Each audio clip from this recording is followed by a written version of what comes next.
بدأت حلقة النهاردة بهجرس اللي دخل جري لجوني لما عرف ان العترة مشهور في الجورنال، وانه اشتباه في اسم ابن عم راجل سفاح في دمياط.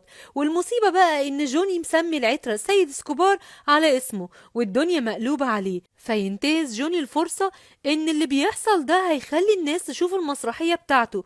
والبس يا كبير بقى مصيبة تانية من مصايب جوني. الكبير بقى راح مع دكتور ربيع للبروفيسور اللي اخترع خلطات دكتور ربيع في انه يحل اللي العترة بيعاني منه.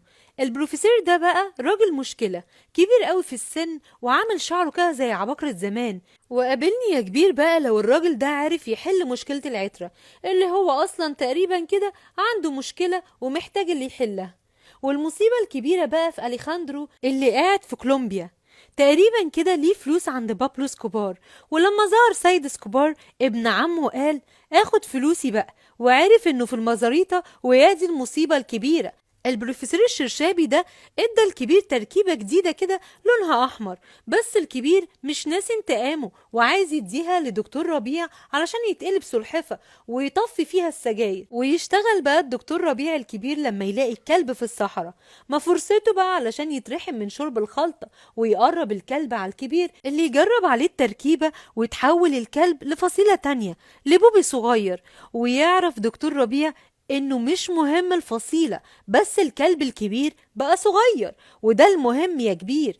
الكبير بقى حط ايده في التركيبة ومن غير قصده حطها على وشه، وتحول شنبه من شنب النجعاوي لشنب هتلر الصعيد. والشرشابي اتغاشم في التركيبة وكبر شنب الكبير قوي اكتر ما هو كبير جدا، بعد ما كان صغير زي الفتفوتة وما كانش عارف يدخل البيت من حجمه. جوني بقى بيعمل مؤتمر صحفي علشان سيد سكوبار ابن عم السفاح المشهور، بس هيتفاجئ بقى بأليخاندرو عدو البابلو سكوبار اللي بيسأل عن فلوسه كصحفي. يعني ما هو مؤتمر، فيعيش سيد سكوبار اللي هو العترة يعني، ويقول انه كان البيستي بتاعه وعارف عنه كل حاجة. أليخاندرو بقى وعصابته يرفعوا السلاح على جوني وهجرس والعترة، ما هو مفيش حلاوة من غير نار يا جوني، ويجروا بقى. ومهما جريت يا جوني هتروح فين يا حبيبي؟ خلي المسرحية بقى تنفعك.